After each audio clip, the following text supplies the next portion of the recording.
E nós queremos chamar para aqui a irmã Shirley, a Shirley Nicásio da Silva Vieira. Ela vai ser a primeira palestrante dessa manhã. A Shirley, ela é psicóloga e tem uma clínica que atua na área de avaliação psicológica de adulto, adolescente e infantil, terapeuta relacional de casais e família. Ela é da nossa equipe também no Ministério de Casais e atua também junto ao Conselho Tutelar na reintegração de menores à sua família. Então ela vai começar conosco, que você fique bem à vontade e a gente está aqui para servi-lo. Nós agradecemos a cada um em especial pela sua presença.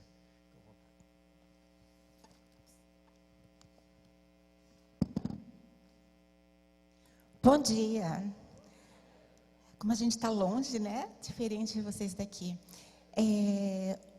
Essa semana toda vocês tiveram o privilégio, né, de serem assim abençoados através de oração e do desejo de que hoje fosse um dia que fizesse diferença na vida de vocês. Um divisor de águas, né? Tipo assim, eu era assim a partir daquele dia, depois de tudo que eu aprendi, muitas coisas novas aconteceram dentro de mim. Então, eu gostaria que vocês se vissem nessa manhã como uma terra fértil, um solo fértil. Conseguem se imaginar assim? Conseguem? E quando a gente é um solo fértil, o que é jogado num solo fértil? Falem bem alto.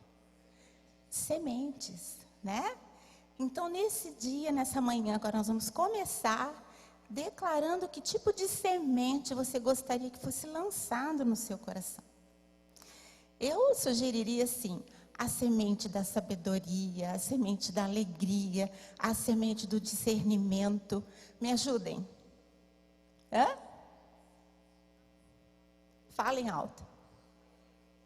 Paciência, semente do amor. Não é bom tudo isso? Agora imagine essa sementinha caindo no seu solo, começando a germinar e começando a dar frutos. Você está com o seu cônjuge do lado, diga assim para ele, você é um solo fértil. Né? Preparado para dar bons frutos. Vamos lá? Fale alto com firmeza. E o seu cônjuge, ele vai frutificar à medida que você deseja que ele frutifique, certo? Bom, a minha responsabilidade nessa manhã é falar sobre crise, uma oportunidade para crescer. Alguém poderia dizer assim, crise é uma oportunidade para a gente se descabelar, né? Para a gente ficar histérico, para a gente se perder, para a gente desanimar. Não, mas vamos tirar, né, uma gostosa limonada do limão nessa manhã, tá bom? Bom, tá ali o texto, o título não tá, né? Bom, então vamos lá. Crise, não tá, né? Não. Crise, o que é crise? Crise é aquele momento, crise, oportunidade para crescer. É aquele momento, aquela situação que te dá uma chacoalhada, que gera angústia, que te desestabiliza, que você fica inseguro e você vai ficando cansado muitas vezes se essa crise permanece. Como hoje nós estamos num momento de casais e família, então nós vamos falar de crise especificamente relacional, tá? Não vamos falar de crise financeira, do mercado, nada disso. Crise relacional.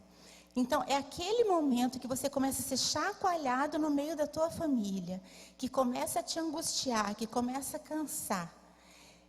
E depois vem lá como oportunidade para crescer. Crescer é ampliar. Eu vou compartilhar com vocês de algo que eu vivo pessoalmente na minha vida há anos. Então, eu não vou falar assim de uma tese, de uma teoria, de uma filosofia, de psicólogos. Não, eu vou falar daquilo que eu tenho experimentado também na minha vida pessoal, na clínica, aprendido com os meus pacientes, que eu aprendo bastante com eles.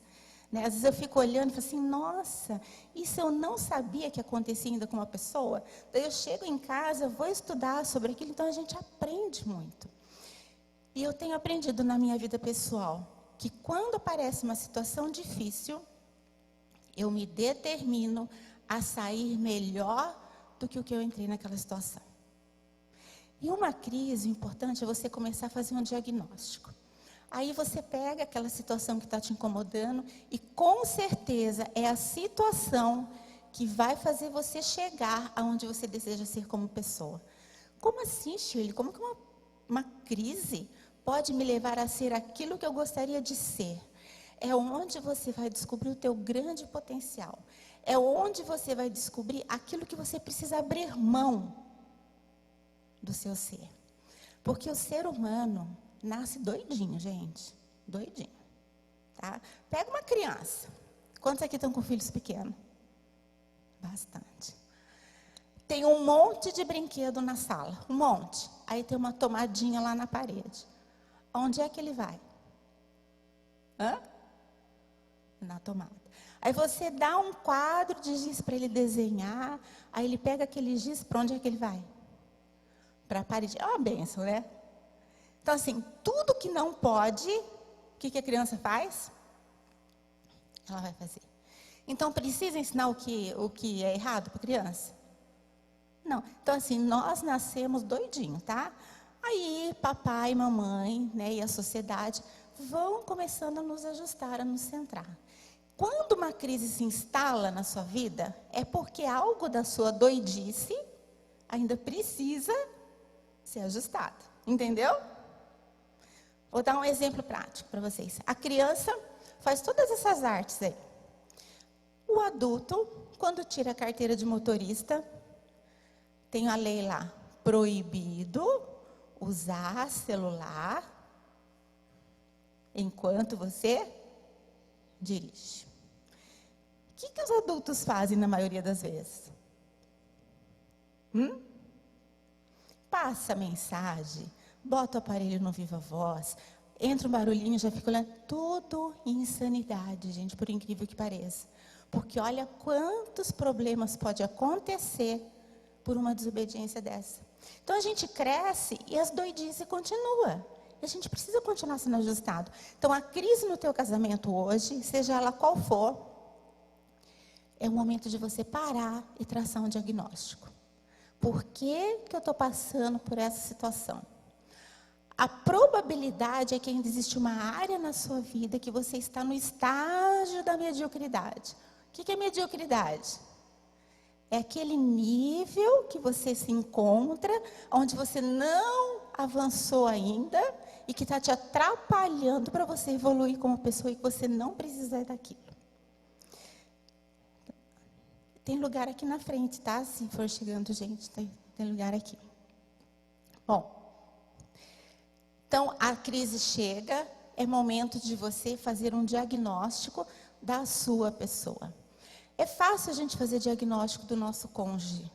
Às vezes a gente na clínica fala assim, o paciente chega, a primeira coisa que ele começa a falar é que ele tem um problema com o seu cônjuge. Aí a gente começa a trazer a pessoa para o eu dela. Vem cá, então vamos ver qual é o problema que você está enfrentando primeiro com você. Porque o nosso maior problema está dentro de nós. São as nossas limitações, é a nossa teimosia, são as nossas impossibilidades. Não é o nosso cônjuge, somos nós mesmos. E o grande potencial para reverter tudo isso também está dentro de nós. Não é o nosso cônjuge mudando que a gente vai ser feliz. Não é. É a gente crescendo, é a gente vendo o nosso potencial que a gente vai aprender a ser feliz. Então, o primeiro ponto da crise é: preciso traçar um diagnóstico a meu respeito. E aí eu chamo o meu parceiro, o meu cônjuge. Vamos ver o que está acontecendo na nossa comunicação. Vamos ver o que está acontecendo na nossa área da sexualidade. Vamos ver o que está acontecendo na área das nossas finanças. Vamos ver o que está acontecendo com os nossos filhos. Parceria para administrar aquela situação difícil. E não ficar procurando, muitas vezes, quem começou o problema. Porque nós somos um problema também. E a gente fica buscando quem começou esse problema. Não é verdade? Quem começou tudo isso? Não importa quem começou. Importa que vocês se unam para resolver. Porque a qualquer momento o outro também pode falhar e o outro vai precisar ajudar a arrumar aquela situação. Certo? Traçamos um diagnóstico e o prognóstico. Qual que é? É o seguinte, você se determinar a largar tudo aquilo que te torna medíocre, mediano, que está deixando de você avançar. Por exemplo, tem alguém aqui que é teimoso? Tem? Pode levantar a mão. Olha que bênção, gente. Hoje é dia da teimosia ficar aqui. Quem está do lado, diga amém. Né? Tem alguém aqui, algum homem, por exemplo, que tenha dificuldade na comunicação? Não, todos são 10, né, para se comunicar, né? Tem alguém aqui que tem dificuldade de lidar com as finanças, que é gastona? Que é gastadeira? Tem, pode levantar a mão. Então, hoje é um dia de você falar assim, tudo aquilo que tem me tornado um ser mediano, medíocre, que tem me tornar, impedido de ser um ser humano melhor, eu deixo aqui hoje e abro mão disso hoje. Se o seu cônjuge está do lado, perceber que depois não abriu mão, você fala assim durante a semana para ele, lembra lá na igreja, aquele dia no encontro dos casais, você falou que ia deixar de ser isso, né? Bom, e o que vai trazer cura para a minha vida? É a vontade de mudar. Há uns anos atrás, lá atrás, eu tive uma crise assim no meu casamento também bem doida. E aí eu sabia direitinho em tudo que meu marido tinha que mudar. Mas aí eu fui orar e Deus falou assim, Shirley, seu marido precisa mudar, mas você, Shirley, não é fácil não. Eu quero fazer um tratamento com você. E foi bacana, gente. O que eu cresci, hoje eu estou aqui falando para vocês porque eu aprendi com as crises que eu passei. Foi muito bacana. E o desejo de eu mudar como mulher, como pessoa, fez toda a diferença. E eu quero trazer para a prática um tema, só para vocês entenderem quando a gente não larga algo que nos torna medíocre. Já ouviram falar em procrastinação? Já? Então, assim, a procrastinação, ela é um cupim que devagarinho vai instalando crise no seu relacionamento. Eu poderia falar de muitas coisas, mas eu vou focar na procrastinação, como um exemplo. Então, mais ou menos assim, você pede uma coisa para o seu cônjuge, ele fala assim, tô indo, tá, pode deixar que eu vou fazer. Não, essa semana, deixa comigo. Não, pode deixar, eu vou fazer. Gente, e esse eu vou fazer não acontece nunca. Às vezes é uma lâmpada para trocar, é uma parede para pintar, é um carro para lavar, são coisas pequenas. E isso vai trazendo no relacionamento pequenas crises. E por incrível que pareça, pode se tornar uma metástase e alcançar todas as áreas do seu casamento. Até a parte sexual pode afetar. Vou explicar para vocês. Então, tem o Joaquim e a Mariana, e o Joaquim tem o vício da procrastinação. E a Mariana fala assim, amor, olha, precisa fazer tal coisa. Tá bom, já sei que tem que fazer, E vai passando, e aquilo não acontece. O que vai gerando no coração da Joaquina ou da Mariana? Cansaço, desesperança, tristeza, descredibilidade com o seu cônjuge. E aí vai afetar o desejo, a libido, até para a área sexual. Como é que você vai querer ter intimidade, se entregar para uma pessoa que você não confia em pequenas coisas? Aí o marido fala assim, amor, você precisa procurar um médico. Você precisa ver lá com o teu ginecologista, que o negócio não está muito bom. Acho que você precisa trocar o medicamento. Acho que não sei o quê. E quando vai ver, não é nada disso. É uma decepção diária que vai gerando um afastamento emocional e físico da pessoa.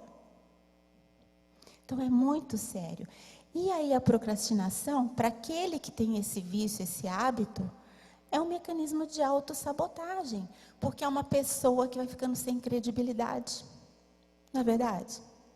Fala que vai fazer e não faz. Aí fala assim, eu esqueci, eu tinha muita coisa para fazer.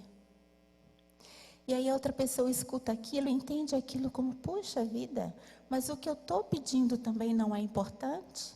O que eu estou pedindo também não faz parte de um esquema que vai trazer um movimento bacana para a nossa casa? E o procrastinador tem essa mania de, eu vou fazer, deixa aí, não seja, tudo tem que ser no seu tempo, né? Tudo tem que ser no seu tempo.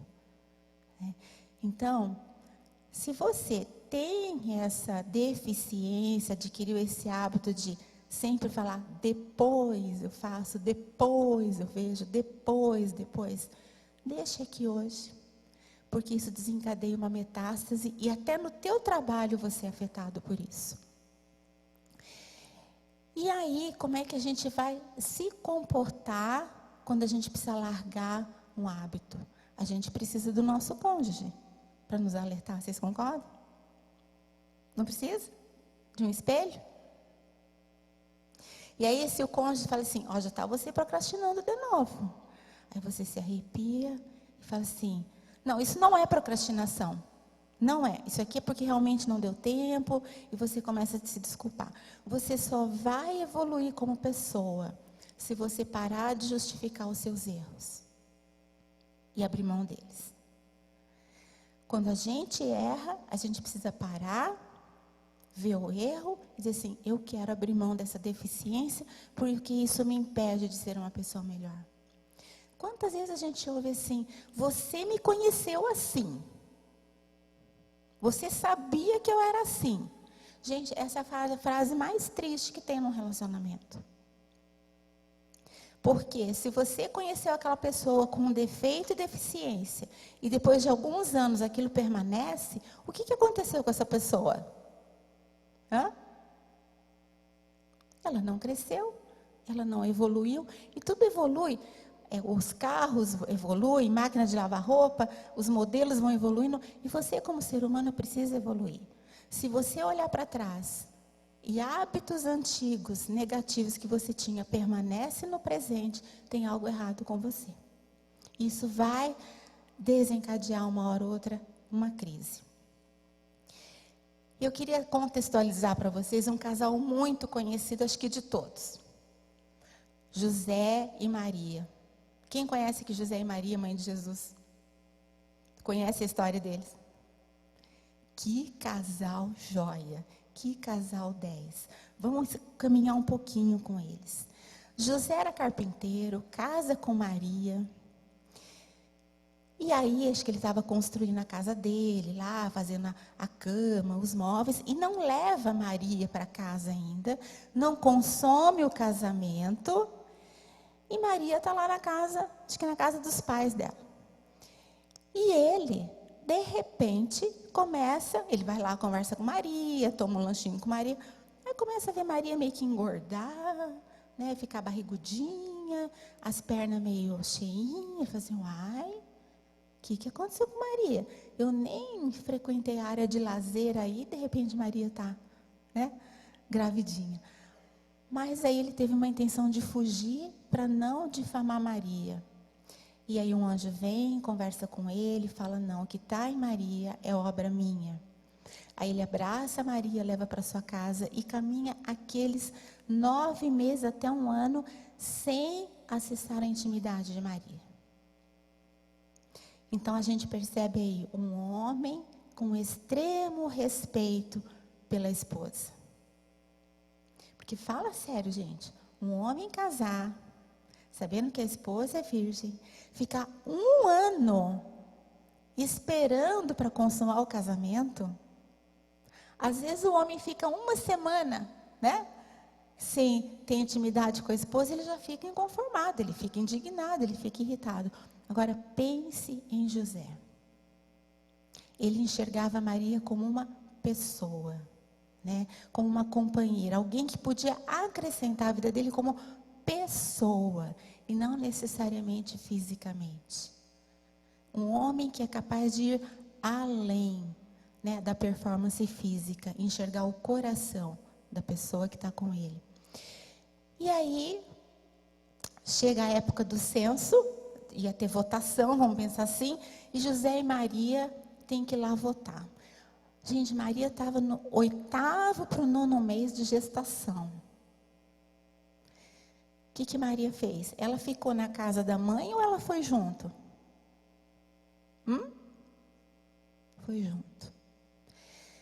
Eu vejo Maria saindo da zona de conforto dela. Que ela poderia ficar na casa da mãe, não poderia?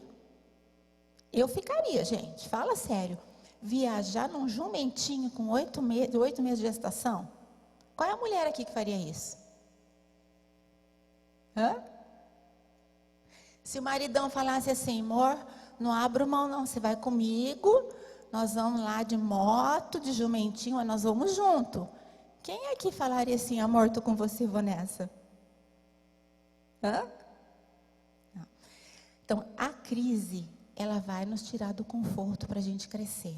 São momentos que a gente sai do conforto para a gente crescer. Aí eu vejo nesse casal uma parceria bacana. Aí imagine uma viagem no jumentinho, ela grávida, o quanto que esse casal não conversou, né? O quanto que eles não trocaram ideia. E chegam no destino, os hotéis todo lotado. Não tinha uma pousada para eles. Tiveram que parar numa estrebaria e ali ela tem o filhinho dela. Quem que faz o parto? Quem fez o parto? José.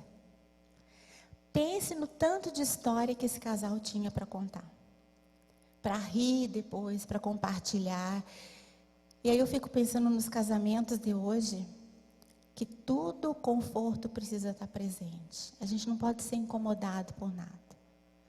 A água para lavar a louça tem que estar quente. Não é assim? Ainda mais nesse frio? Se a água não estiver quente, já começa a murmuração, reclamação. Vai viajar, se não parar num posto de gasolina bacana, já tem murmuração. Então, hoje nós estamos muito mais preocupados com o conforto e a comodidade do que com estar junto com a pessoa, aproveitar aquele momento. E foi isso que eu aprendi com José e Maria. Um casal que abre mão das comodidades para estarem juntos e terem uma história para contar depois até para os filhos. Olha como foi que você nasceu. Outra coisa bacana que a gente aprende com José e Maria, né, é a questão de que na hora que acontece uma situação séria, uma situação grave, os dois se tornam parceiros. Quando Jesus chega na adolescência, eles vão de novo lá para uma festa que tinha. E chega lá, o casal, acho que tinha muita gente na festa, o casal perde Jesus. Já aconteceu se você perder seu filho em algum lugar? É tenso, né? É desesperador, desesperador. E aquele casal, a hora que está voltando, José chega para Maria, Maria, cadê Jesus? Maria fala assim, não está comigo. Jesus não estava com você? Não estava comigo. Aí, eu imagino o gelo que na barriga dos dois, no meio daquela multidão. E eles já estavam voltando. Aí os dois voltam para a cidade, juntos. Pelo menos na Bíblia não há relato de discussão, de estresse, mas eles se uniram. Se uniram. Ficaram 3 dias para procurar Jesus. Pense você 3 dias procurando um filho perdido. O desespero. E um ali se tornou apoio para o outro. O que a gente aprende com esse casal? Que na hora difícil, não procurem o culpado. Não procurem o culpado. Não vai levar nada. É para a gente aprender o nosso senso de humanidade, o nosso senso de errar, o nosso senso de esquecer, o nosso senso de distração. Perdoar o outro, se unir e traçar uma caminhada bacana. Tem algum casal aqui que um ou outro nunca errou? Difícil, né? E daqui para frente ainda poderão acontecer muitos erros? Muitos erros. Mas você vai crescer na crise se você olhar o seu cônjuge como um aliado do que como um inimigo que quis sabotar o passeio, quis sabotar a paternidade, a maternidade.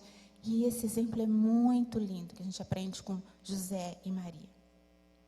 Eles erraram muito também, mas eles não deixaram de ser um ali, em todos os momentos. Bom, essas são algumas dicas para você blindar o seu casamento numa hora de crise. E tem um outro casal que a gente também precisa aprender com eles. Se vocês já ouviram falar do rei Davi e Batseba,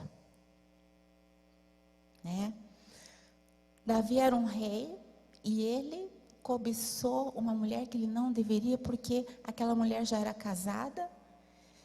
E ele traz aquela mulher para dentro do palácio dele, com a autoridade de rei que ele tinha. E ela era esposa do melhor amigo dele, que é amigo, né?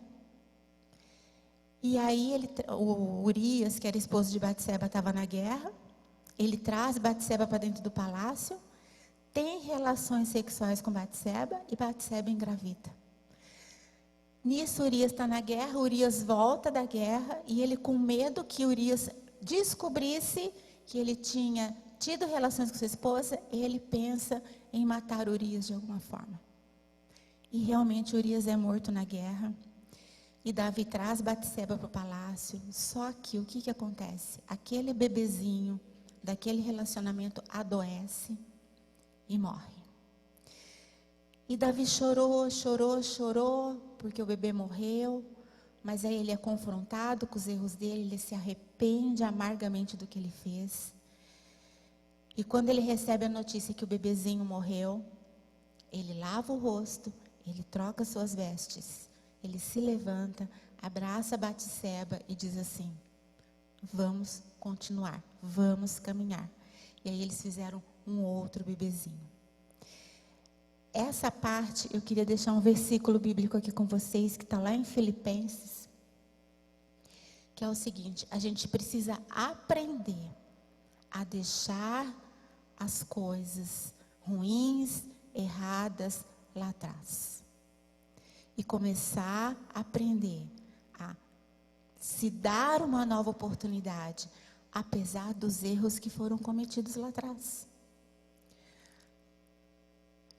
Esquecendo-me, vamos ler juntas?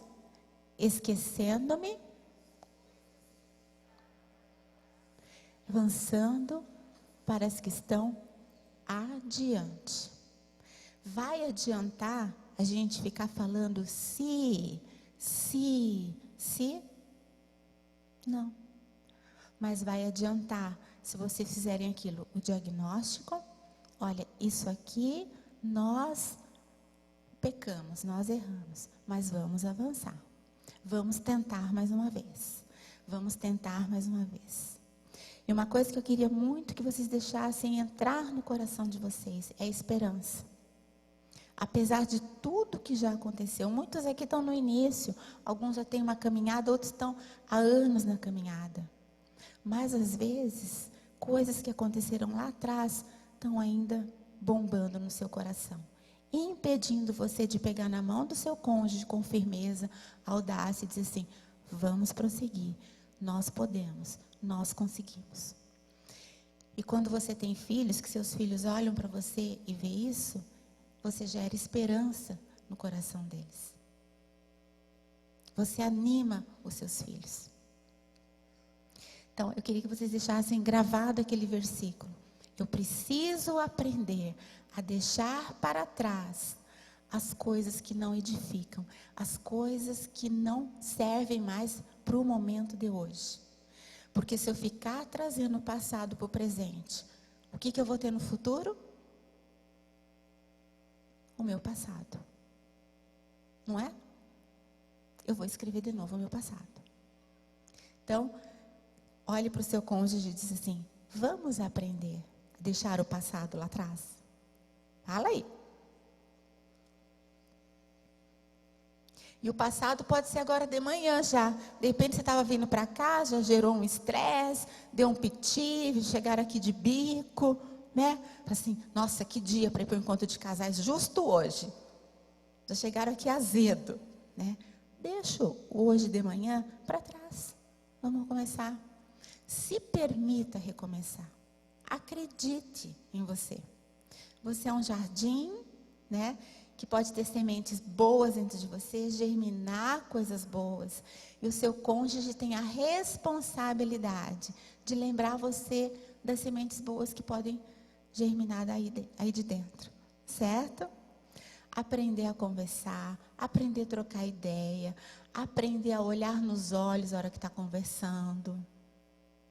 Porque hoje em dia a gente conversa ali, ó, mexendo no celular, olhando para uma televisão, lendo uma revista, fazendo uma comida. Vai falando que eu estou te escutando. É? Não. Larga a panela, larga a televisão, larga. E o marido está lá no controle, ele fica, amor, vai falando, eu estou te escutando. Não, não é assim que funciona. É a pessoa mais importante da sua vida que está falando com você. É ou não é? É a pessoa que você escolheu para ir até que a morte os separe, que está falando com você. Não é qualquer um. Então, quando essa pessoa mais importante da sua vida abrir a boca para falar, olhe nos olhos dela. Seja o assunto que for. E com os seus filhos a mesma dica. Para os seus filhos se sentirem valorizados. Filho, senta aqui. Vamos conversar, olho no olho. E aí, já quando é adolescente, não quer nem saber, né? Tá bom, pai, tá bom, Deus, já entendi. Não, olha aqui no olho do pai, vamos conversar. Olha aqui no olho da mamãe, vamos conversar. Eu quero enxergar o seu coração. Como é que você enxerga o coração da pessoa? Quando você olha nos olhos dela. Se você não olhar nos olhos dela, você não enxerga o coração dela. Você enxerga tudo, menos o coração dela. E às vezes você pode enxergar ali uma tristeza profunda, você pode enxergar uma desesperança, você pode enxergar um medo. Quantos adolescentes aí com medo de enfrentar o dia a dia? E os pais não têm tempo para olhar nos olhos do filho e dizer, filho, ó, você vai conseguir. Eu acredito em você. Vai dar certo. Vamos lá. É olhando nos olhos. Então lembre-se bem disso. Os nossos olhos é a janela do nosso coração.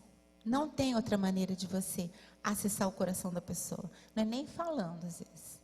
É olhando. Contato visual. E ensinando seus filhos também as experiências ruins que eles passam. Filho, deixa isso para trás e vamos recomeçar. Não traga ao presente aquilo que ficou lá atrás, sem fundamentação. Né? E agora nós vamos ter um momento de praticar essa questão da comunicação, olhar nos olhos, tá? Ouvir o que o outro está falando com atenção, sem perder o foco. Eu vou chamar aqui o Giovanni e a Mariane. Estão aí? Foi chamar? Então vão se preparando, porque agora vocês vão avaliar a capacidade de vocês de conversar, de trocar ideia, tá? Estão vindo.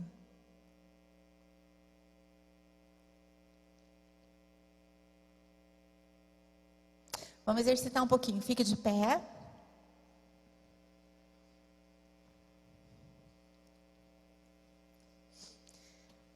Dentro, acho que da sua bolsinha, foi colocado?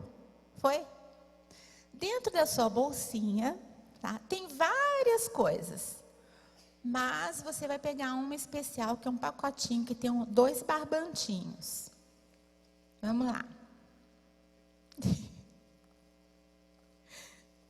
É bem engraçado, né? A mulherada aqui tudo com a sacola na mão e os homens aguardando. Tá bem engraçado. Os homens tipo assim, essa bolsa não me pertence. E todos eles só aguardando. Ah. Você vai pegar, abra, né? Todos acharam? Né? Tem gente procurando. É uma dinâmica muito conhecida, mas nós vamos tirar algumas lições preciosas dessa dinâmica agora de manhã. Tá? Você vai se virar para o seu cônjuge, tá? Eu acho que lá no telão vai aparecer como que é para você proceder, tá bom? Uma coisa importante, você não olhe para o vizinho do lado, não pode colar, tá? Você vai focar no seu cônjuge, você vai resolver o problema com ele, você vai conversar com ele e buscar uma estratégia para vocês resolverem esse conflito que vai estar nas mãos de vocês, tá? Então a Mariana e o Giovanni vão mostrar como que vocês vão fazer. Pessoal, os homens colocam dessa forma como algema, tá?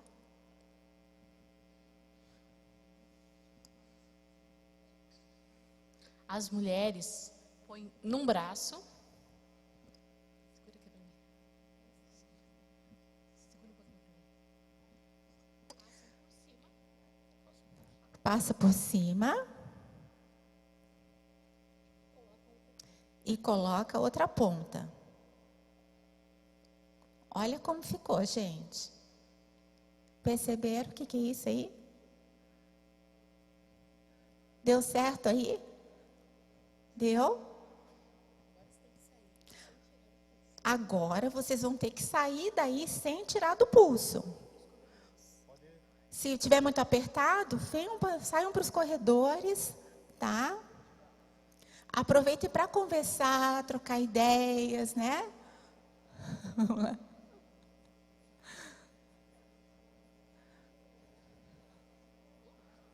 Olha, tem casal quase se beijando aqui para resolver o conflito. Essa é a ideia, viu?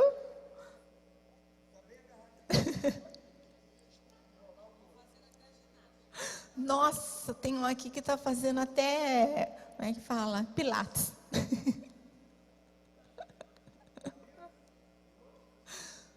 Nossa, tem um ali que está dançando valsa. Um tirou. Oh, legal. Bacana.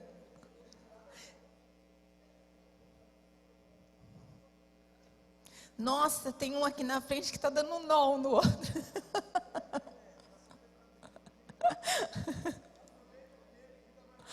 Aproveita, gente, que isso não é sempre que acontece. Tá muito engraçado. Vão conversando, vão olhando. Ah, não tirou. Não tirou certo.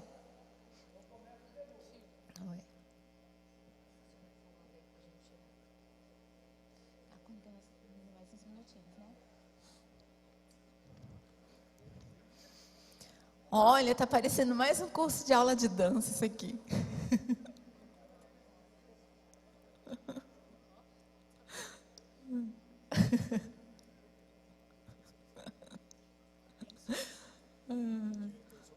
Tem solução, hein, gente? Tem solução. Mas eu confesso para vocês que toda vez que eu faço essa dinâmica, eu não consigo sair desse troço aí. Mais 2 minutinhos, hein?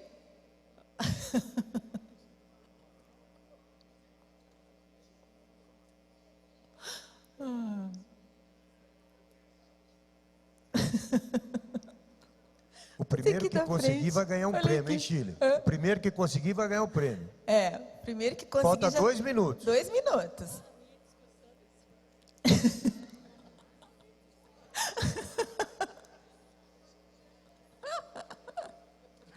Gente, mas vocês têm uma flexibilidade que vocês estão de O parabéns. pessoal nunca fez tanta ginástica assim. Muito legal, olha.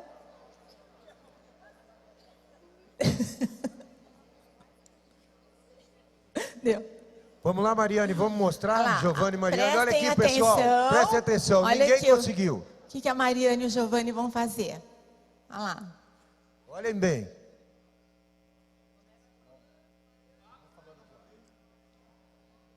Eu faço uma alça no meu cordão aqui. A mulher faz uma alça no cordão. Faz um balãozinho aqui, ó. Passa por baixo do punho do marido. E a mão dele passa por dentro. Oh! De novo, gente. Faz de novo para vocês conseguirem fazer aí, que aí vocês ensinam os filhos em casa. Vocês perceberam que a mulher dá uma ideia e o homem ajuda ela na ideia, né? Mais uma vez. Olhem no telão.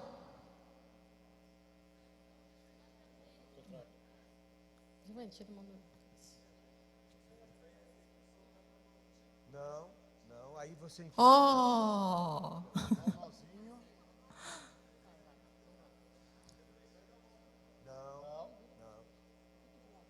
Eles não viram ainda direito.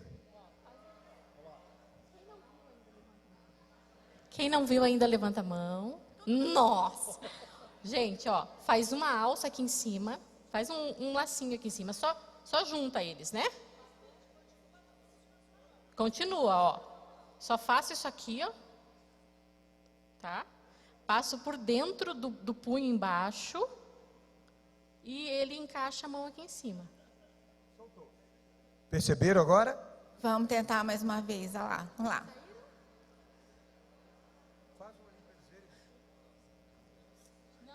Ixi. Assim. Passa aqui, né?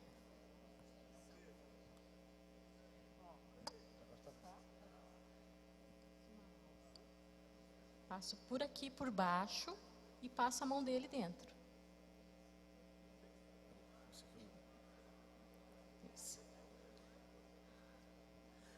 Ó, a mulher dá a ideia e o homem concretiza a ideia. Quem não da conseguiu mulher. ainda?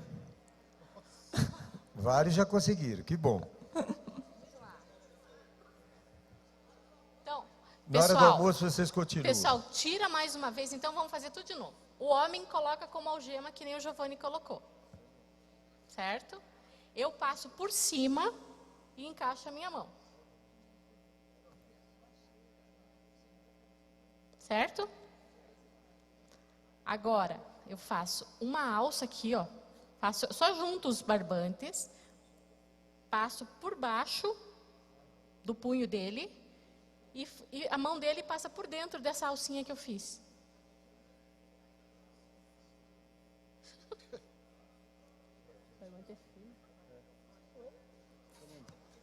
Tira ele. Gente, tem que perseverar no conflito. A Meire está falando aqui, ó. Juntos, juntos. Deu? Última vez, hein, para quem ainda não conseguiu, olha aí. Ok? Vamos sentar, pessoal? Deixa só eu dar o fechamento aqui. Dúvidas, procurem Mariane e Giovanni na hora do almoço. Tá?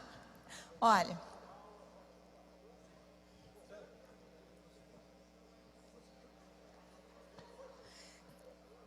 Quem não conseguiu se considera no processo da solução de um conflito. Tá bom? Então vamos sentar, vou dar só o fechamento aqui, passar a palavra para o Vanderlei.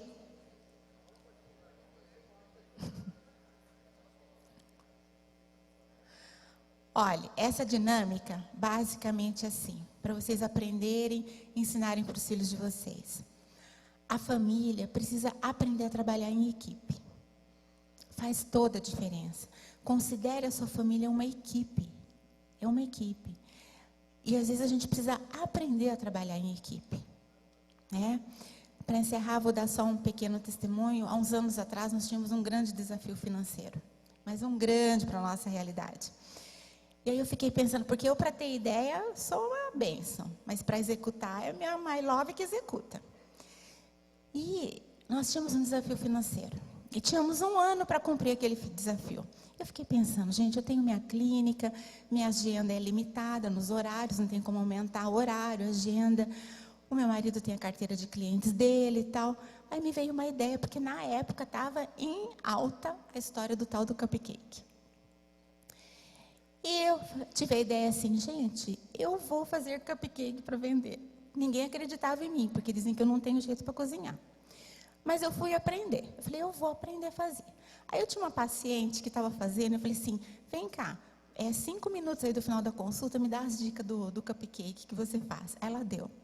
E eu fui para a internet e fui me especializar no tal do cupcake. Aí eu sentei com a minha família, 2 filhas, meu marido, falei assim, gente, tive uma ideia para a gente romper esse desafio financeiro. Vamos, a ideia era minha, vamos fazer cupcake. Aí todo mundo me olhou e falou assim, como assim? Eu falei, gente, eu estou aprendendo a fazer. Então, eu faço, eu crio, vocês meninas me ajudem a decorar, enquanto eu vou para o consultório vocês vão adiantando. E o Júlio, que é expert em vendas, né, tem MBA em vendas, se encarrega de colocar os cupcakes no mercado. Gente, foi fantástico a nossa família trabalhar junto nesse contexto.